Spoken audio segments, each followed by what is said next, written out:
Tantum, tantum,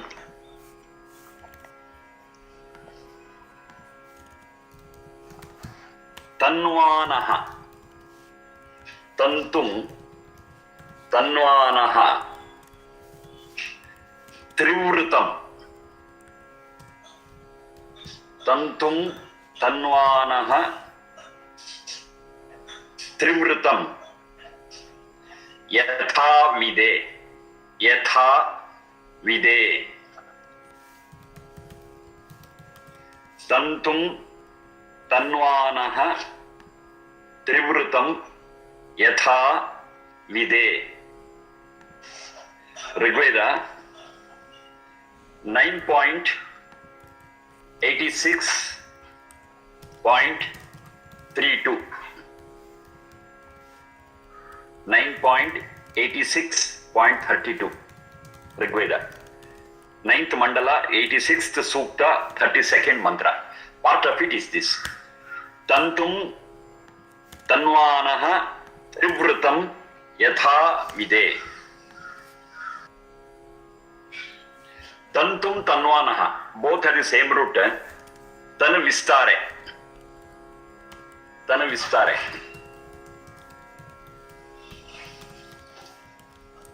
Tana vistare. That's that which has to be spread, expanded. Tana vistare. That's a root. Trivrutam. 3 is 3 only. Trivrutam. Prutavartane. That is something to be done continuously. Trivrutam va? Trivrutam. Vru. Swara vru. Vrutam. Prutavartane is a root. Yatha vide. Vide vidilra jnane. Vidilra labhe. Vidignane. Vidignane. Vidignane is a root. So the meaning of this piece of the Veda mantra is Trivrutam. It's also understood as the Yajnopavitam, Trivrutam, with 3 strands. With 3 strands. Trivrutam. Tantum Trivrutam. That string having 3 strands. Tanvanaha is worn for yathavide, to know things as they are. So the purpose of wearing the thread with the 3 strands, the thread with the 3 strands, is to know things as they are. So it was something doing with this Yajnopavita, Janevu. Is it right, madam? Janevu? Mrunalini, madam. Is it right? Janevu, you call it? Yes, Sarmaji. In Hindi, they said Janoi. Janoi, right. Janoi. So this has got something to speak with that. So Janayi, or that sacred thread, what is woven? There is a physical aspect of it. There is the Adi Bhautika meaning of it. Adi Bhautika. So the wearer is supposed to study, he is supposed to know things as they are. That's why in that samskara called Upanayana samskara and Vedarambha samskara, wearing of the sacred thread is a must. And that is done at the beginning of the schooling. They go to the Gurukula, and the Gurukula, the first thing what they do is ask them to wear this sacred thread. It's only a symbol. It's only a symbol. Without knowing its significance, if it is worn, it's of no use. It's useless. Once we know the significance and that significance becomes part of our life, wearing this is meaningless. Or you may wear, you may not wear. That doesn't matter at all. That That is as far as the physical aspect of the thread with the three strands is concerned. To wear it is to remind us, yes, this is my duty, this is what I have to do.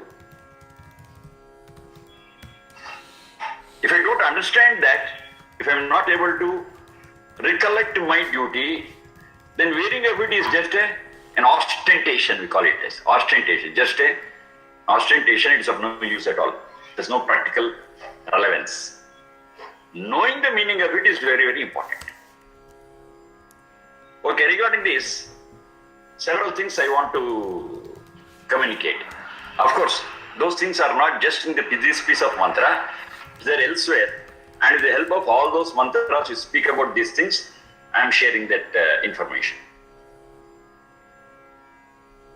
Now, the purpose of wearing this sacred thread is to remind us about our duties. I repeat, our duties. It's not a symbol of caste as it is understood today.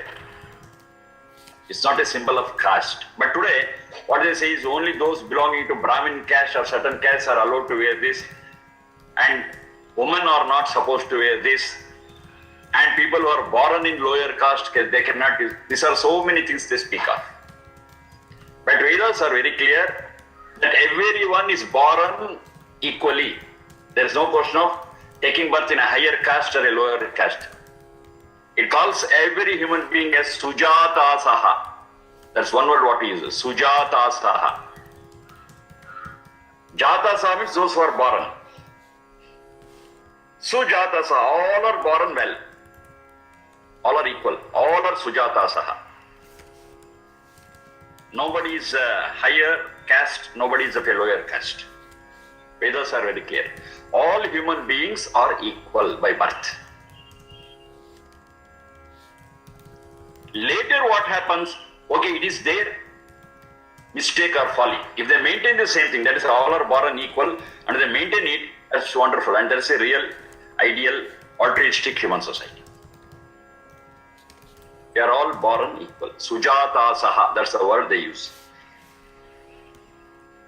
So speaking of this sacred thread as a copyright for certain castes and not for other castes, or it's not for women, it is all anti-Vedic, anti-humane, very clear. This is for all, because the duties of a human being are reminded with this. And when I say human being, it includes everyone. It is inclusive, everyone. Irrespective of their caste, creed, nationality, gender, everything. Everyone is supposed to perform their duty as human beings. And what reminds them of this is Yajnopavita, is this thread with three strands. Number one. So it's open for all. Whether they physically wear it or not, that's a different issue. But what it reminds has to be practiced by every human being without fail. It is for their welfare and for the welfare of the society and the world. They have to do it. Only when we perform our duties well, yes, we can experience all happiness. We can experience bliss. Unless we perform our duty, we will not get the result of it. The result is totally dependent on practicing the basic things.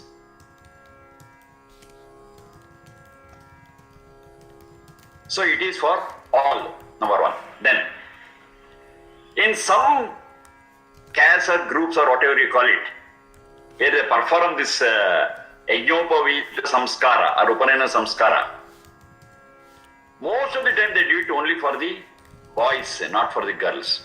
That's another problem. As I've been telling now, it is open for all, irrespective of caste, creed and gender also.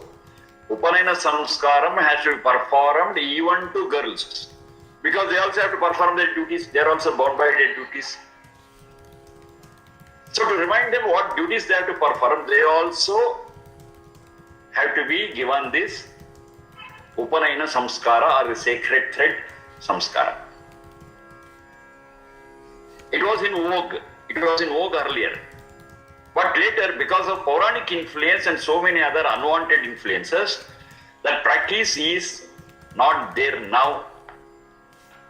But here and there, some people do it even now. I have personally, in my family, given this samskaram to my daughter. My daughter Amrutavarshini, she has been given this Upanayana samskaram and she has been given this sacred thread. I have given that.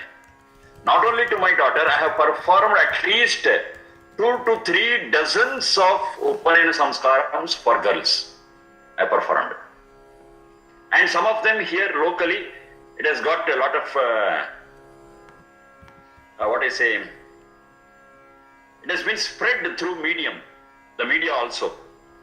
The TV, the newspaper and other things, it has received a lot of, it has been propagated throughout the society here when I have performed those things.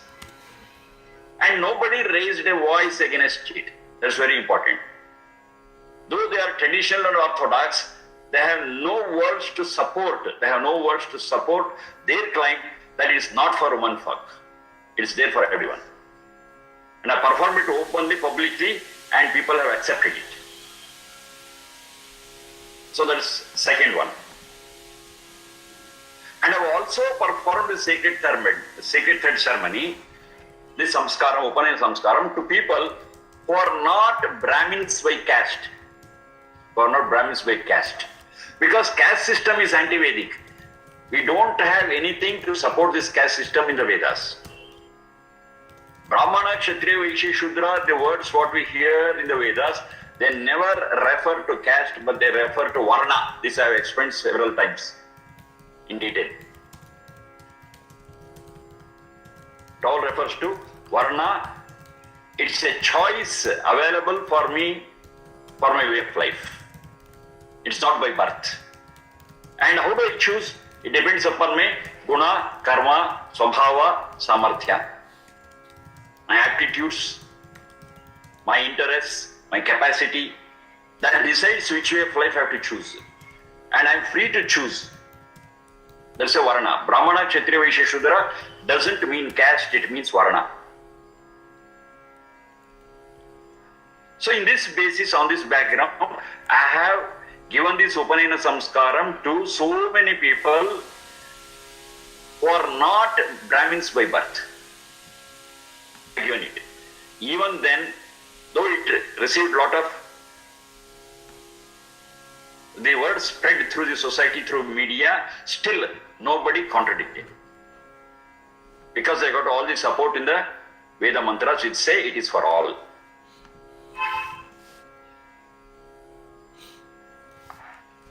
Next, some people, or maybe in some communities, they got a practice that this thread ceremony is not for girls, and after marriage, the husband has to wear 2 threads, one for himself, one is for the wife. So totally it is a thread with 3 strands, 6 strands, 3 plus 3. That is also anti-Vedic, because this mantra very clearly says it is trivritam, 3-folded. It's not 6-folded. So a thread which is to be woven has to be 3 strands only and never 6. And in some communities they wear 9 also. It's all anti-Vedic. Have to be very clear. The samskara, Upanayana samskara, where the thread is given, it is of only 3 strands, trivritam. Very clearly it says. There is no proxy. Because the wife is not allowed to undergo the samskara, the husband on her behalf will wear her thread also. That's what they explain. There is no proxy here. Even though they are husband and wife, they have to perform their duties individually, but of course together. Being together doesn't mean that one will perform the duties of the other. No. Everyone has to perform their own duty, maybe together, supporting each one. That's a relationship between husband and wife. But duties of one cannot be taken over by the other. Each one has to perform their own duties. It is as simple as that. If the wife is hungry, wife only has to eat, not the husband. If the husband eats food, the hunger of wife will not be quenched. It's as simple as that. They have to perform their own duties. Yes, they support each other, they work together to perform their duties. That's excellent. That's excellent. So, wearing of this thread is for every individual, irrespective of caste, creed, nationality and gender. And it is always a thread with 3 strands, threefold. Once again, I make it clear, wearing the thread, knowing the meaning of it is useful, but without knowing the meaning, even if thread is overrun, it is useless. It's not an yajnopavita, it's just a piece of string. It's just a piece of thread. It becomes yajnopavita when I know the significance of it. Number 1. Number 2, wearing of it is only to remind us, it's only a symbol. Wearing is not important. Knowing what it represents, what it symbolizes, that is more important. Maybe the meaning of it, yajnopavita, and reminding us of our duties is 99% and wearing the thread is hardly 1%.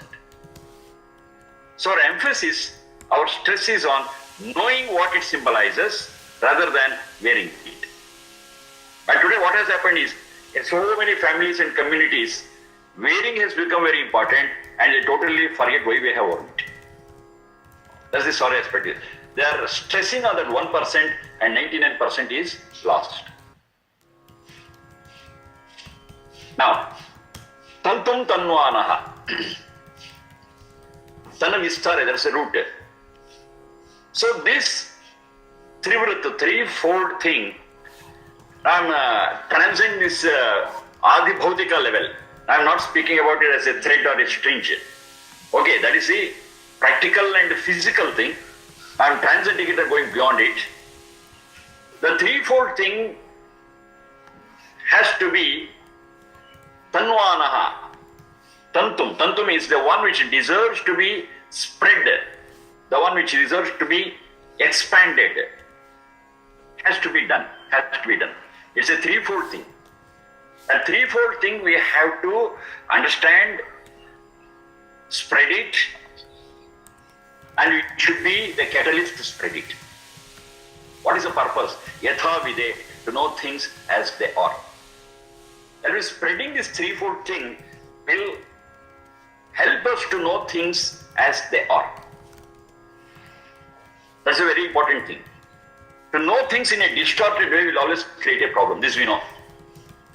If you know a thing as it is, yes, everything will be excellent. A very simple example, say an electrical appliance. If I know how to operate it, that would be excellent. I can make use of it in the best way possible. If I don't know and operate it wrongly, well, the whole appliance will get spoiled and I will also be subject to shocks because I'm not using it the right way. So to know a thing in the right way and to use it in the right way is very, very essential. And for that, this threefold thing has to be understood, expanded, spread. Now what is this threefold thing? Now that becomes a subject matter now, which is very much essential for everyone, which has to be understood by everyone as it is. Now this is with reference to our life. The first threefold thing is Ranatraya, it is called as Ranatraya. That is, we are indebted at 3 levels. Once we are born, yes, we are indebted. We are born in debt. This we have to try to clear. What are these 3 debts? Number 1, it is called as Devaruna. Devaruna.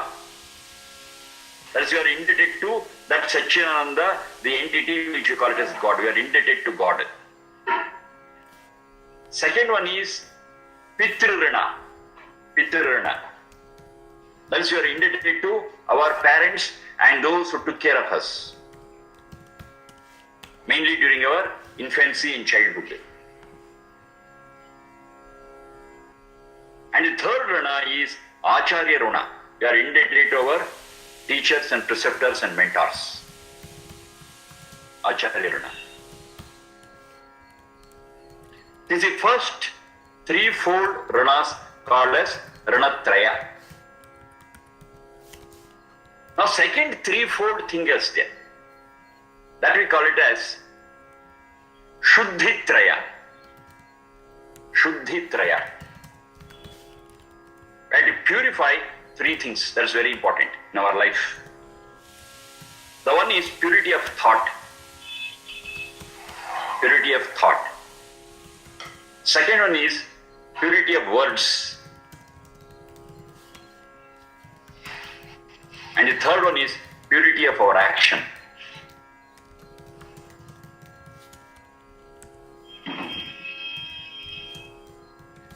Purity of thought, purity of words, and purity of action.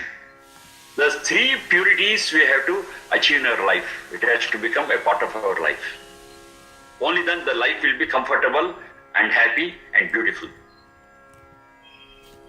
This you call it as Shuddhi Traya. The third threefold is there. It is called as Sadhana Traya. Sadhana Traya. That is the goals to be achieved in our life. The practices which have to implement in our life. Sadhana Traya. The first one is Jnana. Jnana is to be achieved. Second one is Karma.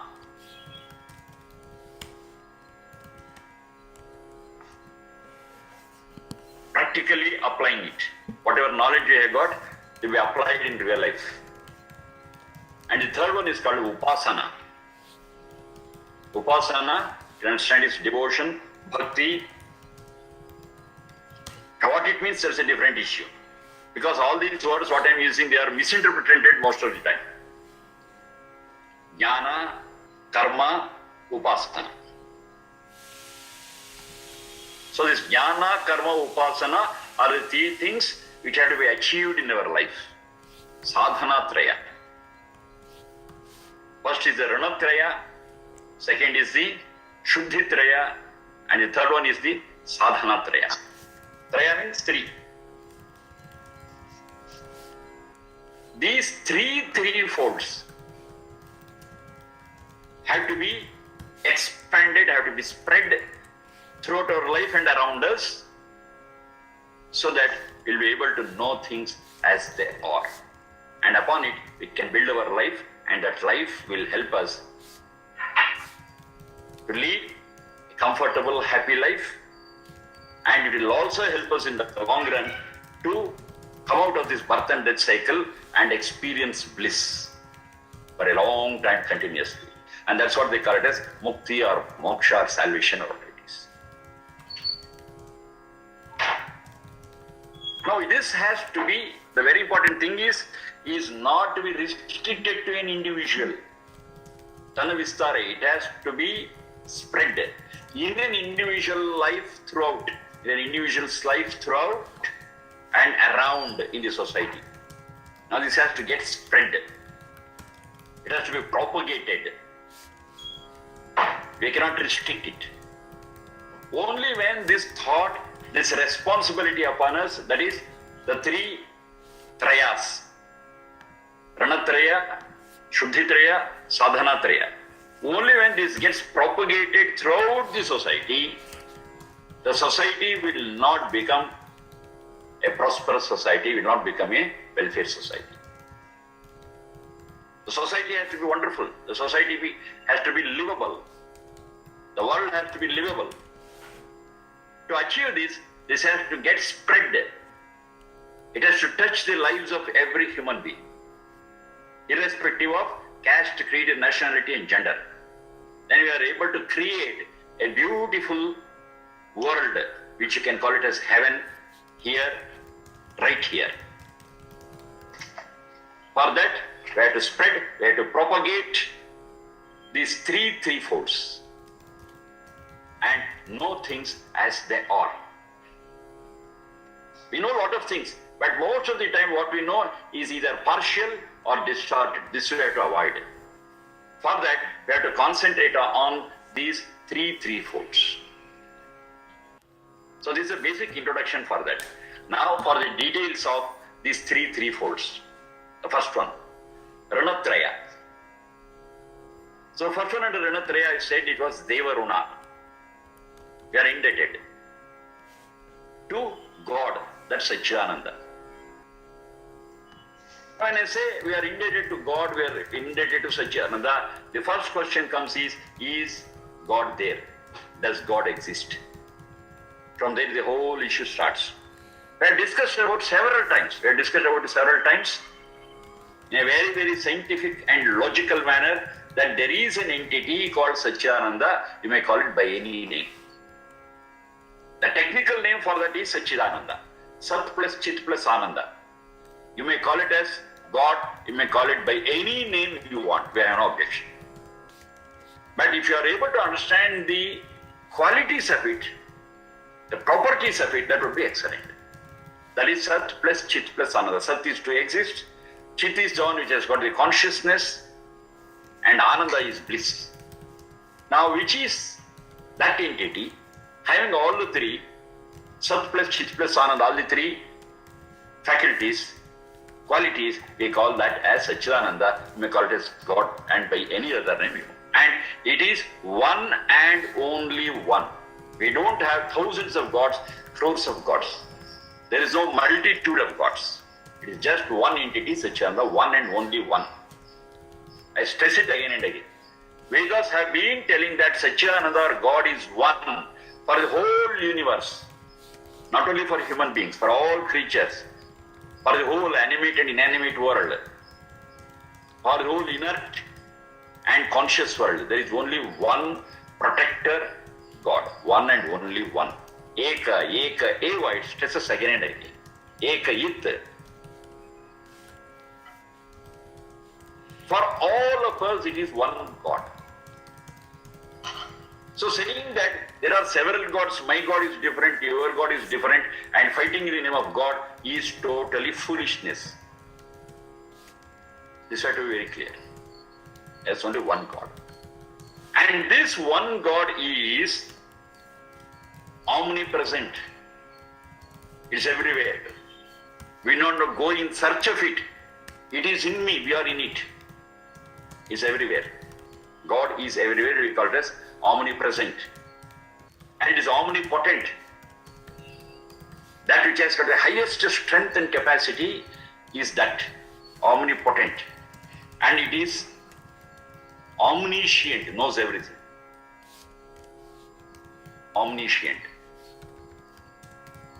And it is sovereign. Sovereign means that is at the top and the whole universe is under its control, under its influence.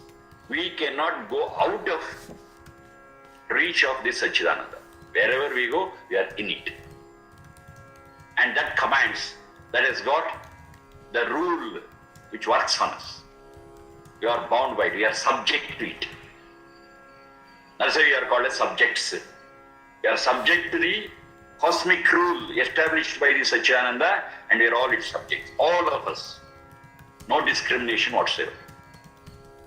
Omnipresent, omnipotent, omniscient, and sovereign.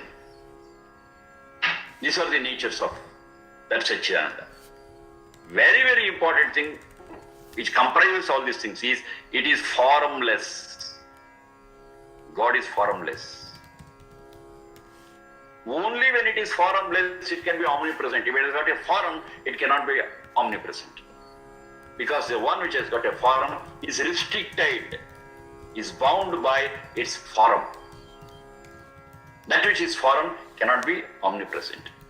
Only that which has no form can be omnipresent. What do you understand by omnipotent? Some interpret as, yes, it has got the capacity to do whatever it wants. That's not the explanation for omnipotence. Omnipotence means doing things without the assistance of any tool or apparatus. By itself it can do it. It doesn't need anything extra. It can do everything by itself. It doesn't depend upon any tool, any paraphernalia, any apparatus. That is called as omnipotence. So how to understand? A very simple example. If I want to see, I depend on my eyes, the apparatus. If my eyes are not functioning properly, I cannot see at all. I am totally blind. To see things, okay, the eyes is fine, but there is no light. I cannot see. And it's pitch dark, I cannot see things. So, my seeing is dependent on the eyes, a tool, and is dependent on light outside. Unless these two minimum are there, I cannot see, because I am dependent on them. But when I say omnipotence, it is capable of seeing everything irrespective of whether it has eyes or not, irrespective of whether there is light or not. That we call it as omnipotence. It's capable of doing things without depending on any tool, any apparatus. That's how it is defined. And that entity which is capable of doing it is what is called Satchidananda. And what does our Purana say? It has got a form, God has a form. And to tell it, it is omnipotent, it's more powerful. It has 2 hands. We imagine it as with the 8 hands, 10 hands, 12 hands, 16 hands, as many as you like. And without those hands, it cannot function. It's dependent on hands. Not only hands, and in all the 16 hands, we use 16 armaments. Sword in one, mace in another one, so many things. It's all our imagination, it's not the reality. God is one which can do things without the help of any apparatus, any tool, and it is formless. Only that which is formless can be omnipresent, can be omnipotent, and because of this omnipotence and omnipresence, it is capable of understanding things, knowing things, what is happening everywhere, and that we call it as omniscience, sarvajñatva. And because of all these things, that is sovereign, there is a topmost, which rules the whole universe. And all of us, we are subject to it. Now this is what we have got as Satchidananda. So an entity called Satchidananda is there. And how are we indebted to it?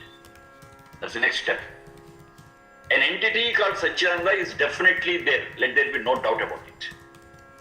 But knowing it in the form and knowing it as several, many, poly, is wrong. Though we believe in God, if we believe it in the wrong way, that's also wrong. That shows our ignorance.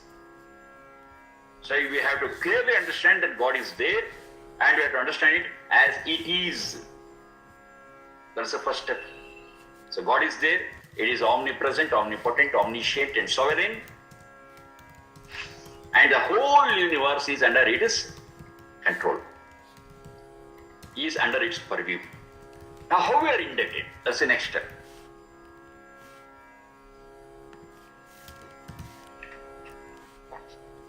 We are all called as Satchit. That Ananda element is not there in us. We do exist, Sat, and we do have got awareness, consciousness. So we are all called as Satchit. So we Satchit have an earning. We are all after Ananda. We are all trying to experience Ananda, knowingly or unknowingly. We are all searching for that Ananda. And that Ananda is not our nature, is not part of us. It is totally from a different source called Satchidananda. So only when we have got that link with that Satchidananda, we will be able to experience that Ananda, and we are searching for it. But though the search is fine, we cannot get it automatically. We have to strive for it. We have to work for it.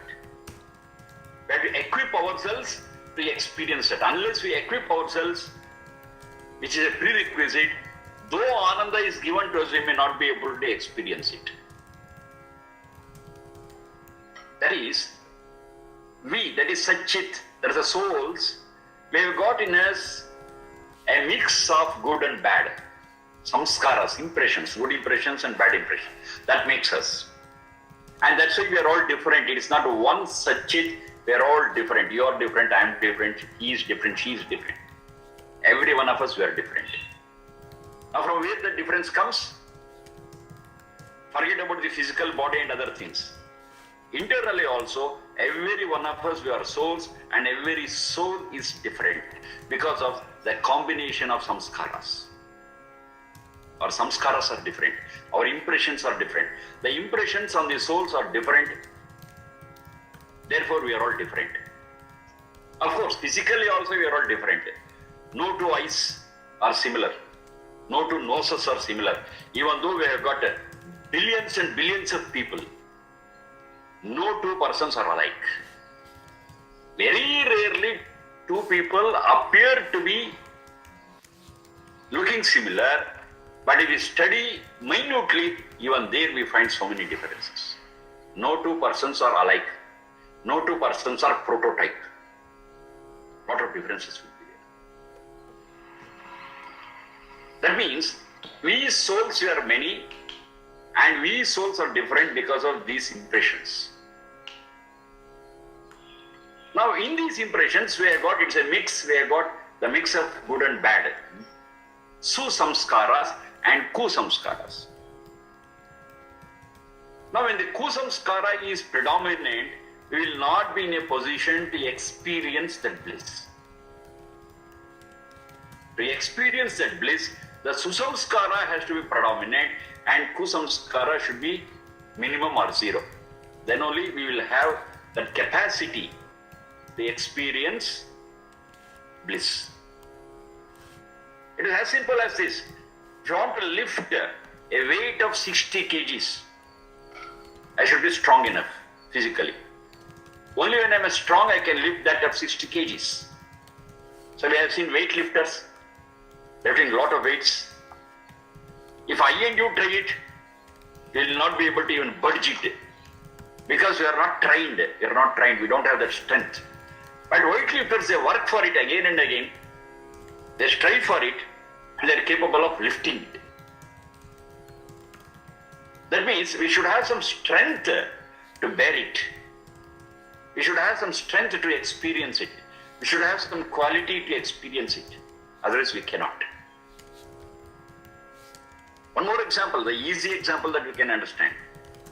If a person wants to eat and enjoy sweets, the person should not be having diabetes. As simple as that.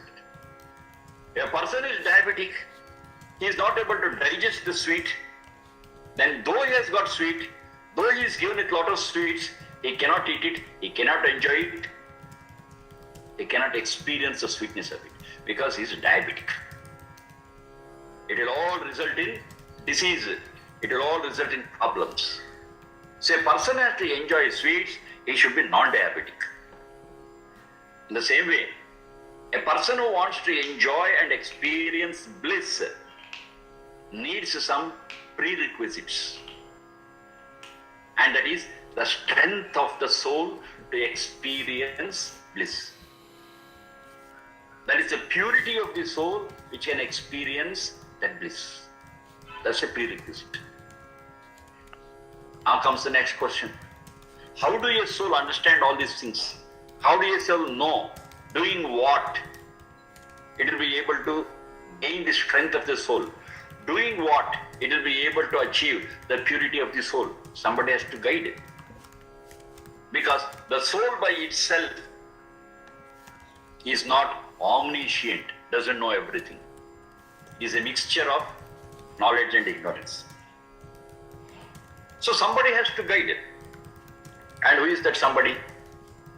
It's nothing but that omniscient power called Satchidananda or God. That only can give the true guidance, that only can give the right guidance because it is omniscient, it knows everything.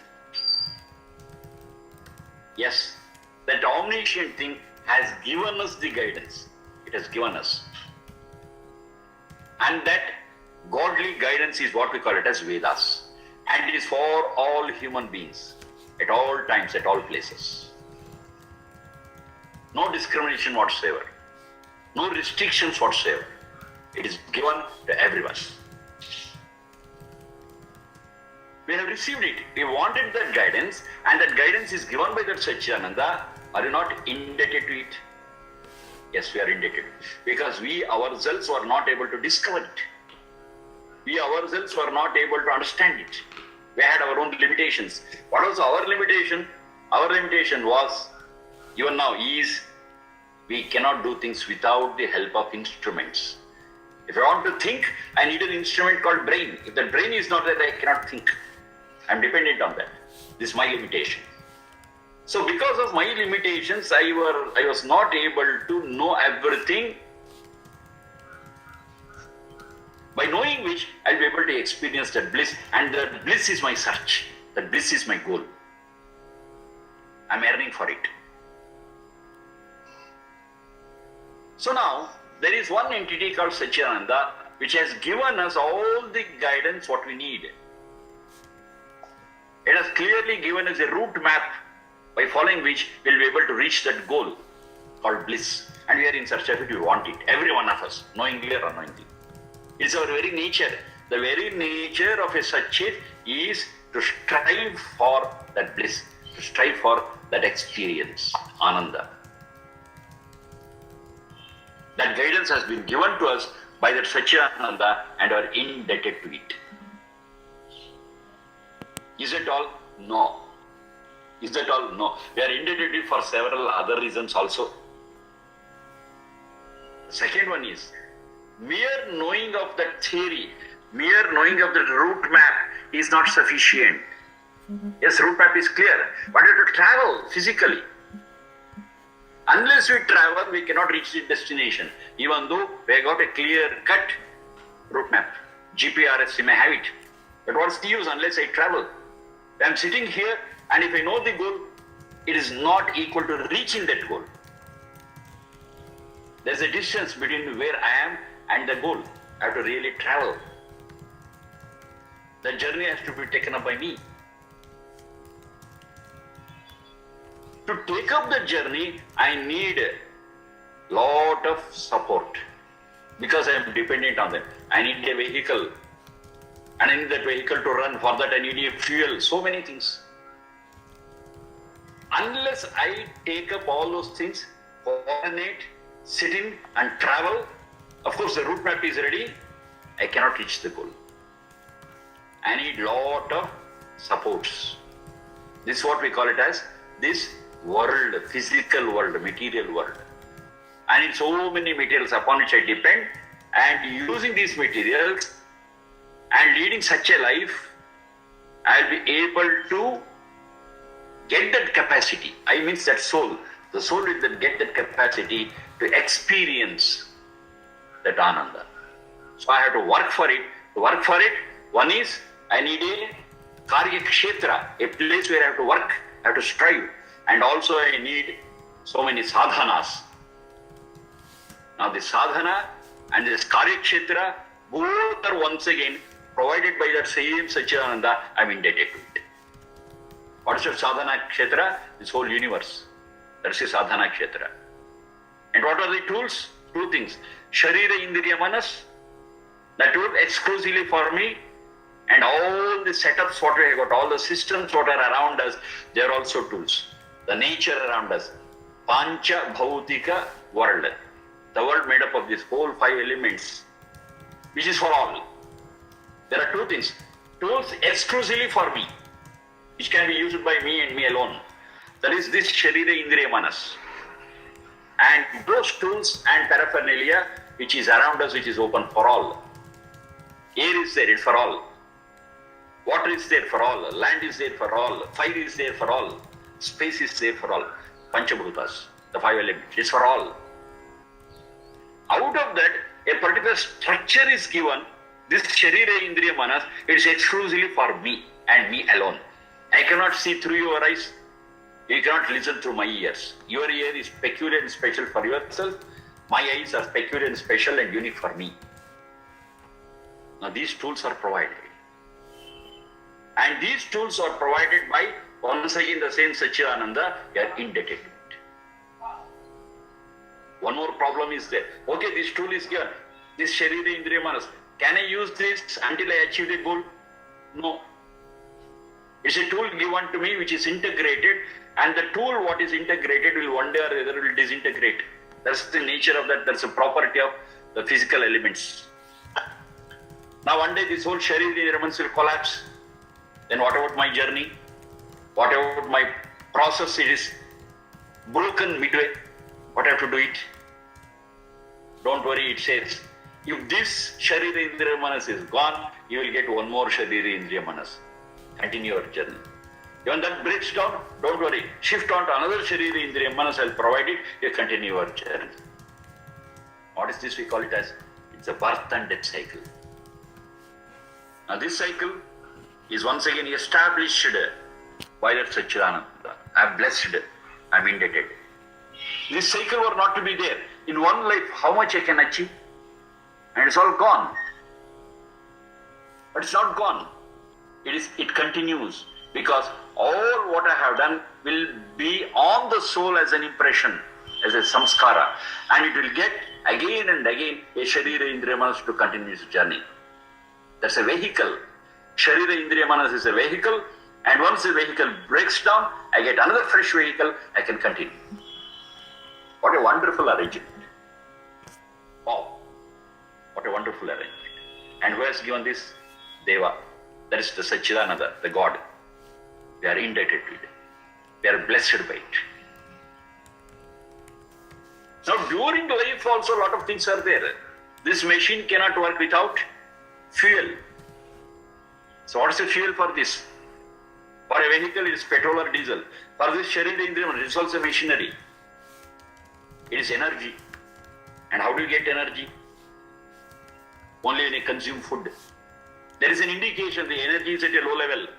Hunger, thirst, that indicate that the body is running at a lower level of energy. We take food, we drink. And once we take food and drink, yes, it gets converted into energy. Now who prepared all this process in this machinery so that the food taken, consumed will be converted into energy? Is it we? Definitely not. Definitely not. We know how to convert petrol or wood or diesel into energy. But food to energy, what is required for running this Sharira Indriya Manas, we cannot do it. There is a process there. And who prepared that process? So that the machinery can run for 80 years, 90 years, 100 years continuously. It's a very, very complicated structure, complicated machinery. Just imagine, the heart, it pumps and pumps and pumps without rest for 80 years, 90 years. Isn't that wonderful? It is so wonderful, so unimaginable. It ticks and ticks and ticks continuously. It's a wonderful thing to prepare this machine. Definitely not we. There is a system, there is a procedure in place, and because of that, we got this machinery. And who is behind all this setup? Satchidananda. Are you not indebted to it? You take any organ in our Sharira Indriya Manas, any organ for that matter. Everything is a wonderful thing once you study it. Once you understand how every cell works, how every nerve cell works. Wonderful, it is so wonderful. It has got its own capacity to contribute for the existence of the Sharira Indriya Manas for a long years. And that wonderful tool is given to every soul to achieve its goal, to perform its journey.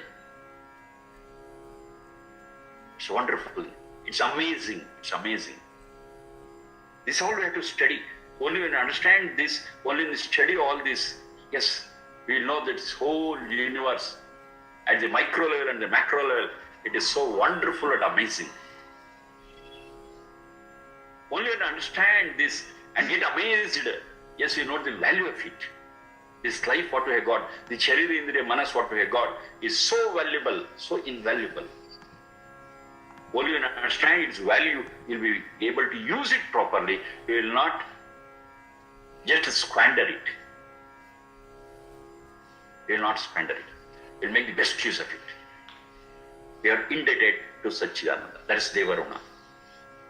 I have not told everything. But by looking at world even superficially,